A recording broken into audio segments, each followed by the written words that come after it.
Hello, everyone, and good morning. It is 4:32, December 24th. No, I do not celebrate Christmas. No, I'm not coming on here to say Merry Christmas, everybody, and all that stuff. I'm here for the title of this show, and it's called Common Sense 101. Okay. So now that I have time, I'm off work for about a couple of days. I'm just going to do this short live. I'm pretty sure the subs will catch this later. You're going to catch me live because you're probably, sleeping, doing your festivities or whatever. But this is a topic that many people know that I am going to talk about, whether people like it or not. Okay, so let me share the screen. Let's go here.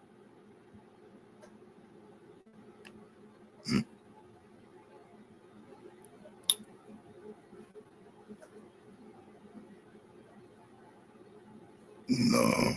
StreamYard sure did change a lot, didn't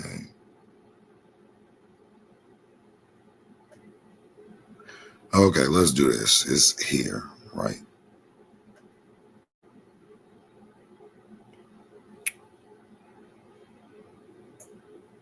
Okay, we have it up. Now, let me do this first and foremost. Right? I found this very interesting here. Right? Let's start from here. This is what I've looked up about using autocorrect. So I just typed this into the Google search bar. Very easy to do for anybody. Easy to do. Okay.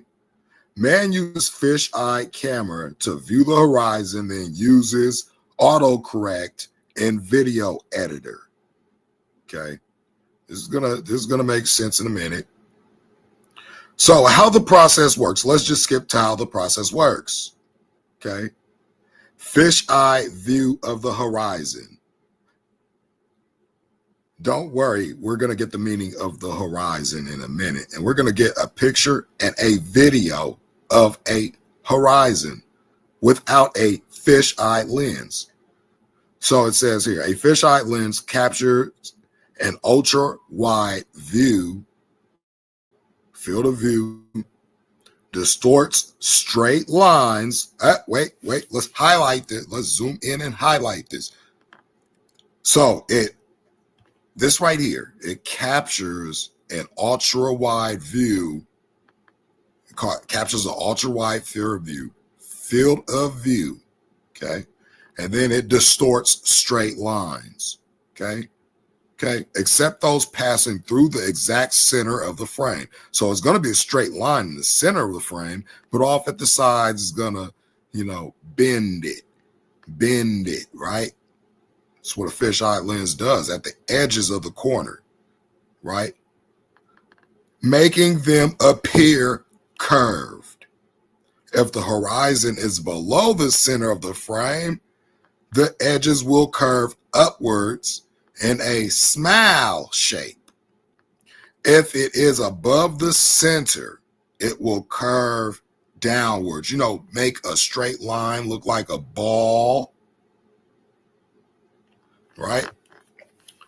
So here, let's do this. Autocorrect in video editor. The user applies a lens correction or removes lens distortion. Okay? So you're removing the distorted lines, the distorted lines that are making them appear curved. When you remove that, when you use autocorrect, and it gives you the software where you can do this. So I want you guys to look at this and take this software and go do it for yourself, because I'm not going to do it for you. I did it, but I'm not going to do it for you. So this is why I'm going to get into this video, this picture, and this verse, the dreaded verse that people never want to go to. People run from the verse. They don't want to go into the verse. Or to the verse is, right? So now it says here, It will remove lens distortion, effect, or filter in the editing software such as Adobe Premiere Pro, Filmora, and Lightroom. Go and try it. Go and do it for yourself. Go try each and every one of them. Go buy a drone, send it up, and get me the video of the curvature, and then a video with you video editing it using autocorrect. Let's do that, right? Let's prove this one point, right? So it says automatic correction. So it's going to autocorrect it. This is how the autocorrect works. This is how you take out the film distortion and stuff. This is what I learned in video editing. So the software typically reads the camera's metadata, EXIF data, to identify the specific lens, make, and model. So if it's a fisheye lens, it's going to identify that. Then automatically applies a pre-calculated correction profile to mathematically reverse the distortion. So it's going to mathematically remove all distortion. I mean, if it's a curve where it's not supposed to be a curve, it's going to mathematically correct it. It's going to set it to where it really is, right? What it really saw, right? What that lens really captured, but it's going to take away the distortions, right? That's what it does, right? So it says it right here. Then automatically applies a pre-calc correction profile to mathematically reverse the distortion, making the curved horizon appear straight and natural. Oh, well, what do you know? Straight and natural. Not curved anymore, but straight and natural. I want to say this again. I want to beat this into you people's brains that come on here and you troll and you leave these comments. It makes it look straight and natural. The process effectively rectifies the wrapped image into a more standard reticular perspective. So, you know, when people paint, even painters notice, when a painter is painting the horizon, they draw a box, right? They draw like, say, for instance, they'll draw like a box, right? And then they'll connect all the lines to the center of that box. This is how you make a perspective when you're drawing a painting for a horizon. Okay, because I did a lot with photography and video editing, so I know about most of this stuff. When I was going to what is that program I was going to? We used Final Cut Pro, we used Photoshop, we used a whole lot of stuff. What is that other one? I forget the other program, but anyway, I won't dwell on it. But you draw a box. You draw all from the corners. You draw all from the corners. You draw a straight line into the middle until they all intersect. And then in the middle, where all those lines intersect, you make a smaller box within that box, right? And then that's how you build a portrait for perspective. It makes it look real, right? So then when you draw a straight line across it, you place your trees, you place your light poles, you place your houses, because you can't draw a house on a curve, right? You can't do that. Just like you can't build one on a curve. If you build one on a curve, you got to slant or slope it, or you got to make it look a certain way. Like when a house is built on a hill, you see how they build them, they slope at the base. They slope at the foundation. But then at the base, where they set the concrete for the flooring and everything, it's flat. It has to be, because your feet walk on flat land. It has to be. So knowing how the process of video editing works now, and how to see or know when a video is distorted and a horizon is being distorted and making it look like a curve. Now we can move on to the next topic, the meaning of the horizon with a nice picture.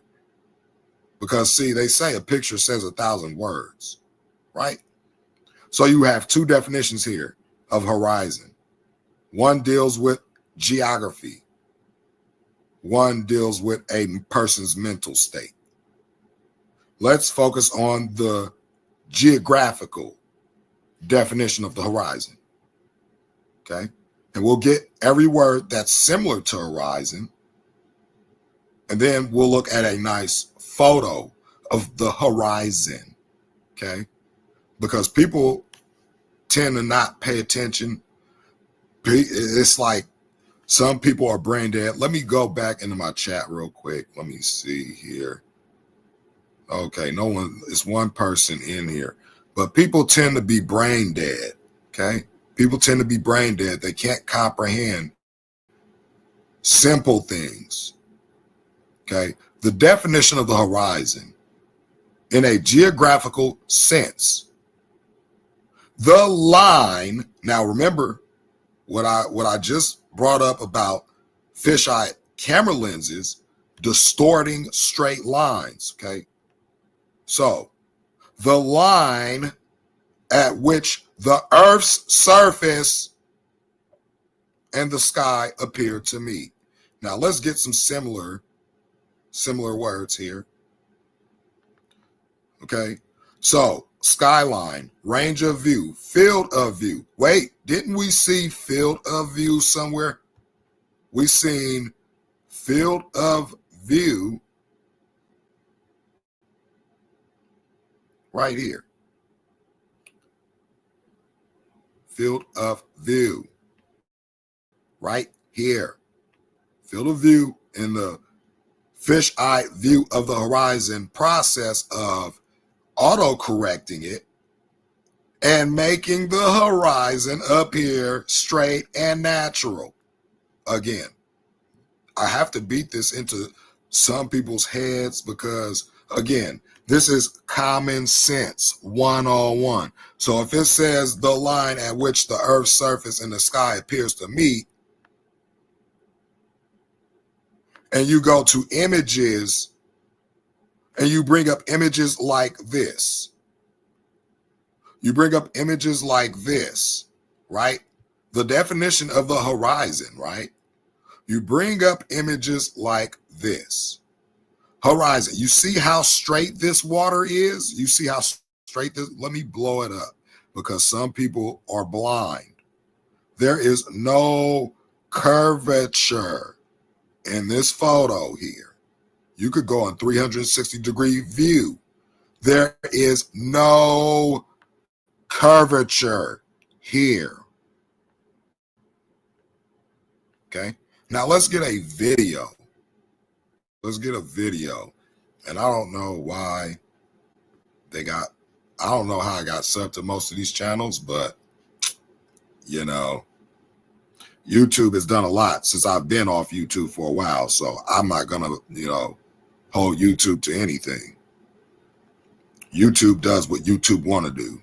Just like YouTube, at the end of this video, YouTube is going to slap this, YouTube's going to slap this little banner under my video, right? Saying that,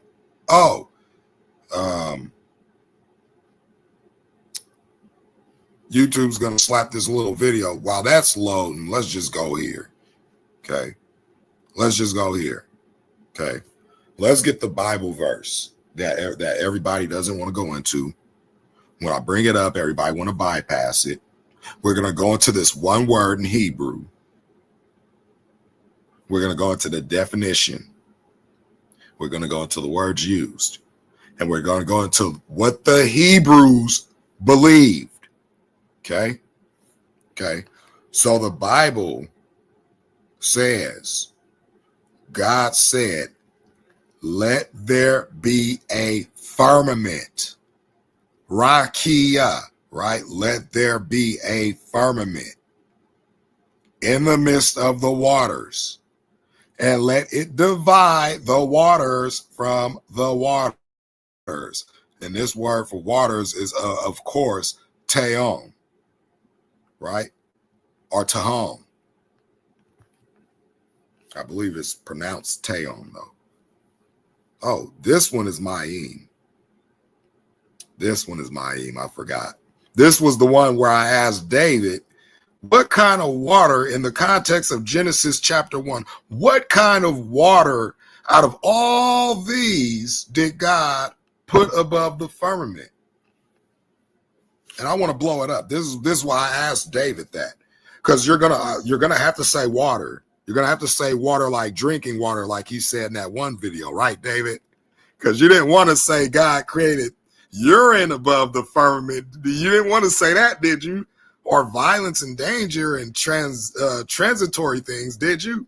No, because it's actual water above the firmament. And let me just do this. Let me bring up our definition of what the firmament is, because even your dictionary tells you.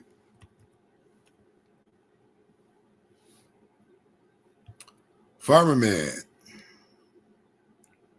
They even got it in Wikipedia. Let's see if it'll load, though. Firmament. Oh, they got all these links. All these links. Okay, let's go here. Oh, that's why they took the books of the Apocrypha out. Like the book of, the book of Enoch talks about the flatter. Oh, and I'm telling you, man, the stuff that you find, like people tell me all the time. The people tell me all the time, this stuff is so easy to find these days. It's a quick Google search. They mentioned the book of Enoch here, the course of the heavenly luminaries that I want to talk about. But, people don't want to talk about that. No, let's talk about demons and shit all the time. Excuse my language, but, it is what it is. Let's talk about demons in there. Let's not talk about, the book of Enoch pertaining to, the old cosmology before the Hellenistic, period. Right? Before that, let's go into that. Oh, wait, Greek cosmology said the earth was supported by pillars. Early Greek cosmology says this? Wait, what? Wait, early Egyptian cosmology says it too. Near Eastern cosmology says it too. And it is mentioned in the narrative, in the Genesis creation narrative, Psalms, book of Isaiah. It is he that sits upon the circle of the earth. It's not a ball.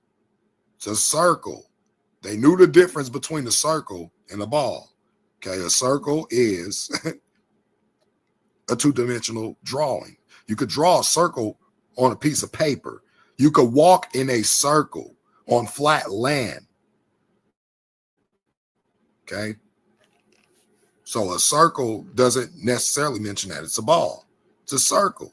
You act like you can't draw a circle no more, that a circle means a ball now. Okay. Let's go back. Let's go into Genesis since I'm here. You see how I just Google searched that, and then this is what comes up, and even Wikipedia says it. So let's go back. Right? Firmament. Again, the word firmament is Hebrew word 7549. Rakia, right? Once it brings it up, we're going to go into this. And then I'm going to have to pause it so I can gather this video, because I don't want to go through a bunch of channels and all that. I want to have a video ready, talk a little bit while I find the video. But Right? Let's go into the Strong's info. And why?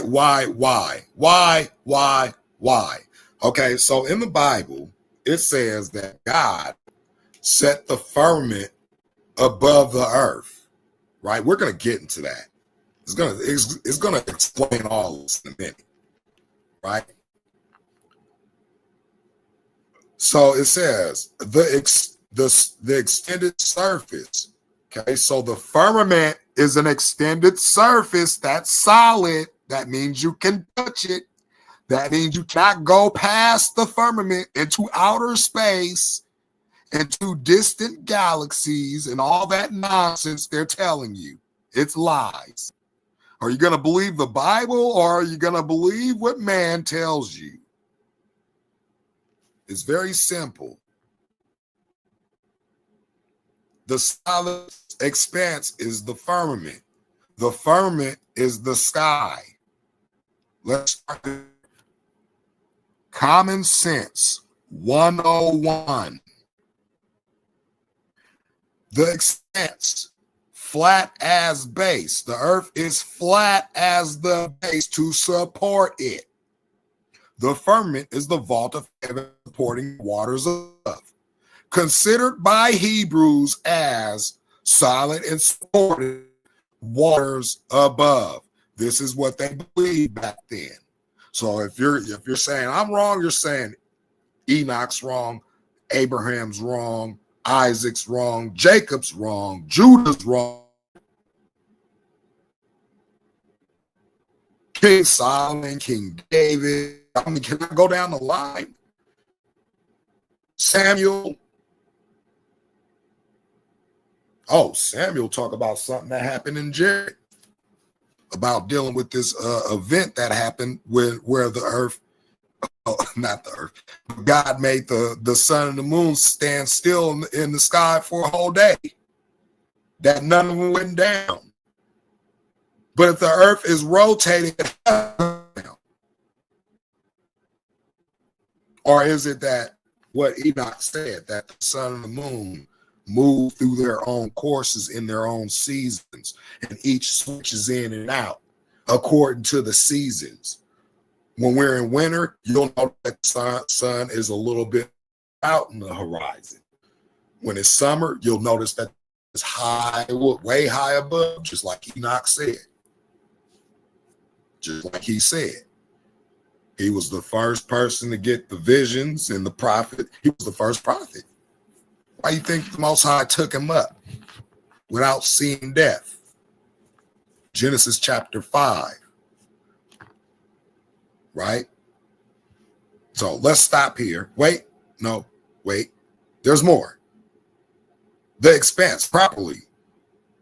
An expanse, i.e. the firmament.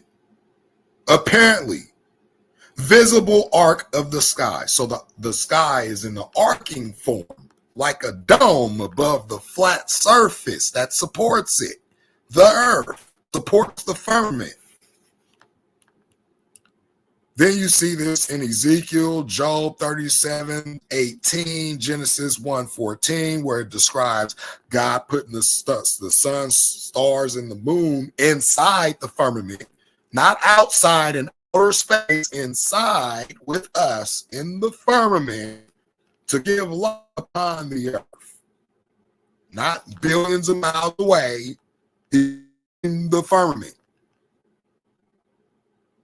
Simple to understand, very common sense. Ezekiel 1:22, 23, 25, 126, where it describes God's throne sitting on the firmament, sitting right above and watching everything we're doing. So there's no excuses when you stand before him in judgment. He knows everything that we're doing. Genesis 1, 6, 7, 8. 14, 15, 16, 20, Psalms 150, verse 1. Let's see what Psalms 150, verse 1 says here. Let's go to that. Oh, let's see what this says here. Is it giving reference Praise ye the Lord. Praise God in his sanctuary. Praise him in the firmament. Come on. Of his power. Oh, but when we bring this up, no. Let's bring up a biblical description, a biblical visual of, we're not going to call it flat earth. We're going to call it the biblical, right? Biblical flat earth, because it's biblical, right? Because God created it. Man didn't create it. So I'm not going to go to man and ask man, oh, well, hey, can you tell me how the earth is shaped? No, I'm going to see what I'm going to see what the Most High got to say about it. That's what I'm going to go to. He created it. I'm going to go to him about it. Biblical flat earth. Let's go to the images. The images, look. Let's go to the AI mode first. Let's see what AI has to say about it. While the Bible does not explicitly state that the earth is a sphere, it doesn't explicitly say that. The consensus among biblical scholars and theologians is that it does not teach a flat earth. Oh, do I hear people saying this all the time? The Bible doesn't teach a flat earth. You're not supposed to use the Bible to even understand what the earth is, even though God created the earth and he's going to tell you everything he created. He's going to explain everything he created to you. No, don't go there. Go to science. Go to man. Go to the people that tell you the different. Go to them. Stay away from that. No, don't go to Genesis 1 in the Bible. No, don't start looking at the Hebrew words. No, don't do that. Because then you'll start finding out the truth. And then the truth hurts, because then you come to realize, dang, everything I know now is a lie. And I don't want to start over. So what I'm going to do, I'm going to keep my brothers and sisters in the fire. I'm going to keep them away from anybody speaking this truth. I'm going to keep them away from it. I'm going to keep pulling them in that fire. No, stay away. Come in the fire with me, because I want to believe it. But hey, we about to get that video in a minute. Just hold your horses. While the Bible does not teach that the earth is a sphere, it doesn't teach that it's a sphere either. That's what they want to say. But they say it doesn't. Claims that the Bible supports a flat earth typically rely on literalistic interpretations of poetic or idiomatic passages. This is what they say. So I guess Genesis is poetic, or is it idiomatic? Or is it literal? Did God literally create?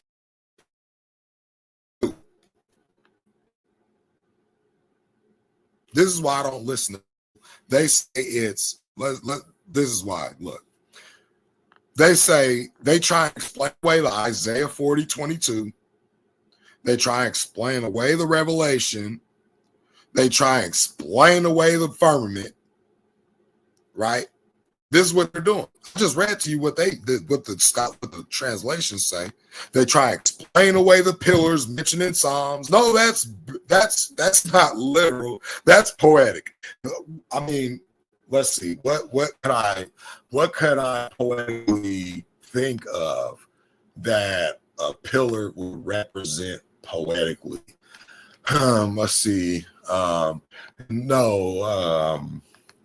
God's pretty mysterious. He's pretty mysterious. Even though he said he's not the author of confusion, he's pretty mysterious. Let's see. What did God mean when he said, I set the earth on its pillars? Let's see. What did he mean? I think he meant he actually put the earth on pillars. I think that's what that means.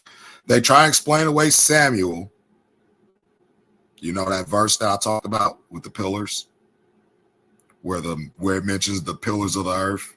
The pillars of the earth are the Lord's, right? He put them there. Oh no, let's explain away what God created. Let's keep saying what science say. Let's say that the Big Bang happened. We are all accidents. We were just created out of some, big mess that was a cosmic mess. All these explosions going off and stuff like that. And these rocks just so happen to smash together and you know, form a perfect ball. Then water got on it, and somehow this big giant rock developed a gravitational pull and kept all the water on, and you know, all this nonsense. And you know, the sun came before the earth when the Bible said God created the, you know, the earth before the sun and the moon and the stars. You know, on the third day, God created the earth, you know, and then he created the green grass on the fourth day. And then, you know, I mean, it's like an oxymoron at this point. It's like, you know, people want to be halfway believe in the Bible. When it comes down to it, people halfway believe what the Bible got to really say. Hello, Carol, Gorman, and Chris. I often wonder, let's see what the comments are. I'm sorry, guys, but I don't really be in here.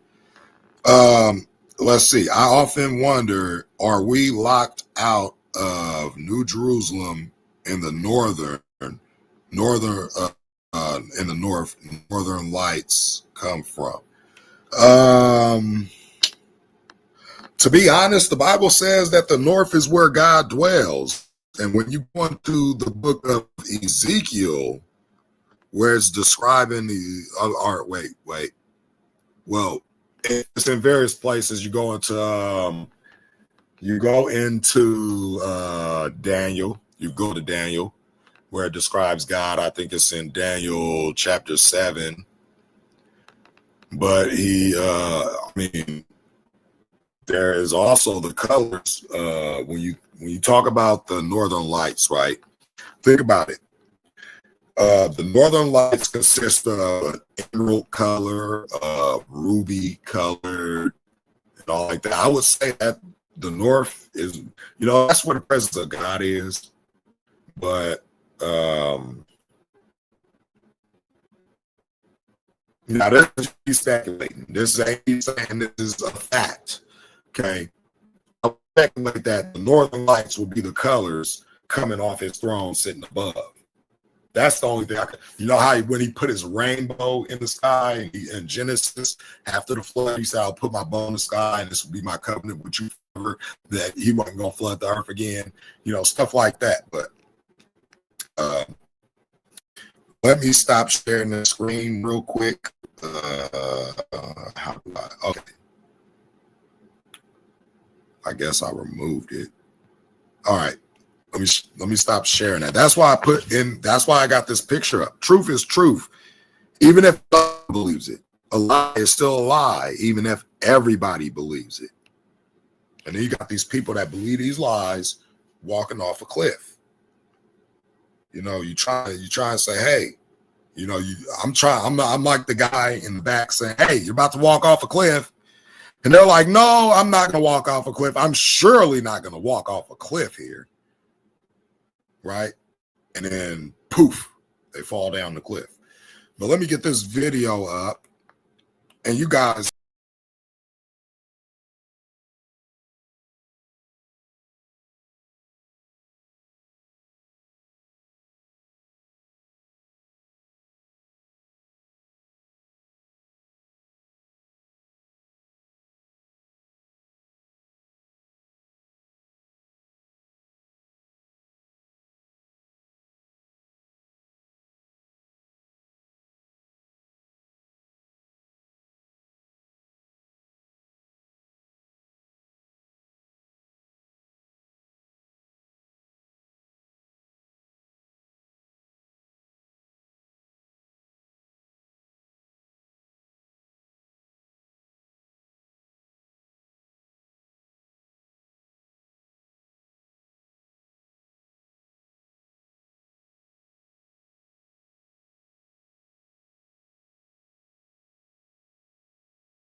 And we're back.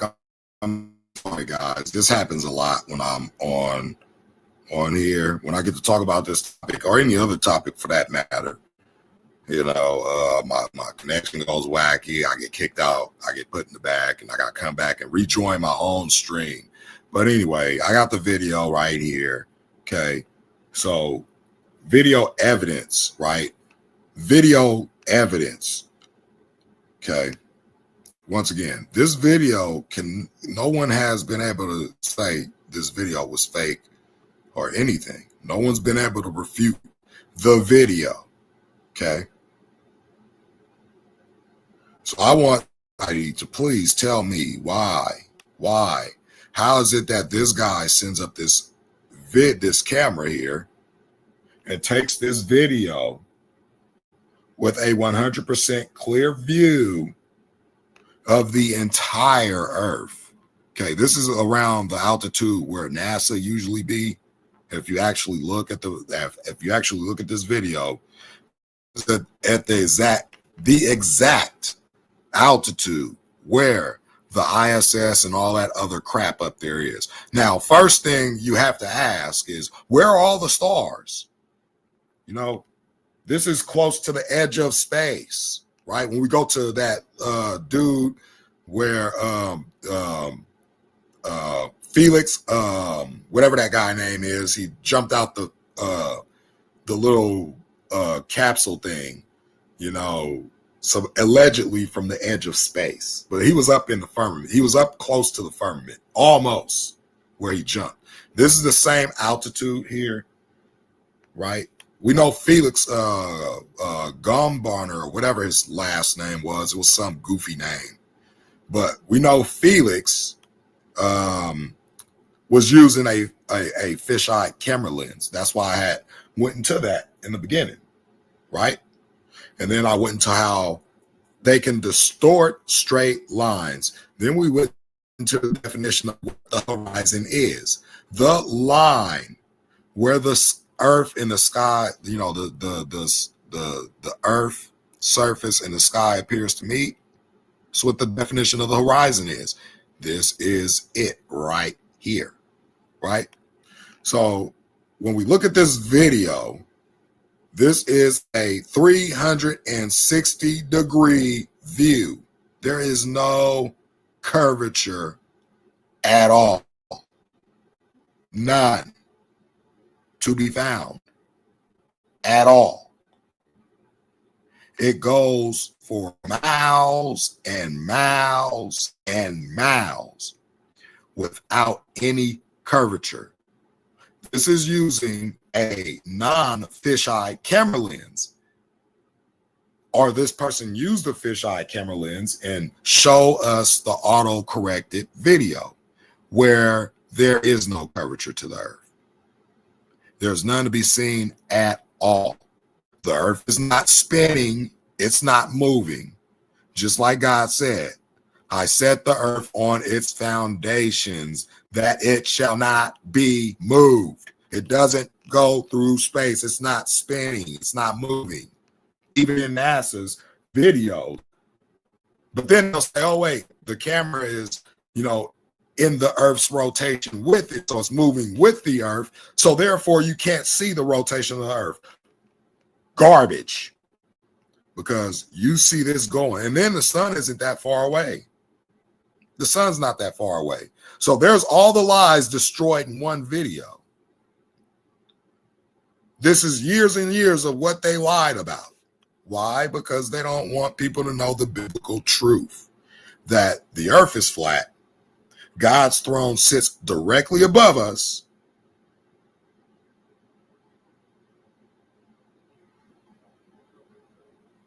And there's no curvature to the Earth to be found, ever. Unless you're going to go get a fisheye camera lens and you're going to take a video of the horizon and then you're going to post it and say, see, here's the Earth's curvature. No, put it through autocorrect in your video editor and then show us that process.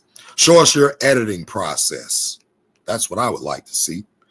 Let's see if you edit it to filter out all the distortions, including the curvature, because we know it's possible. We just went over it. So for all these people that keep griping on me about, oh, you can't use the Bible to prove the shape of the earth. That's like saying you can't even use the Bible to prove that God created the earth.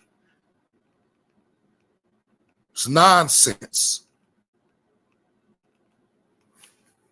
That's why you don't listen to man. That's why it says, let every man be a liar, but let the Most High be true. You want to know how he made it?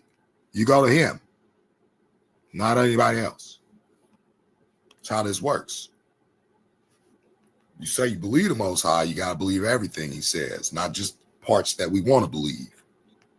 But with that said, I'm going to end this live because I'm at a limit of 2 hours and I'm reaching 42 minutes. That said, shalom.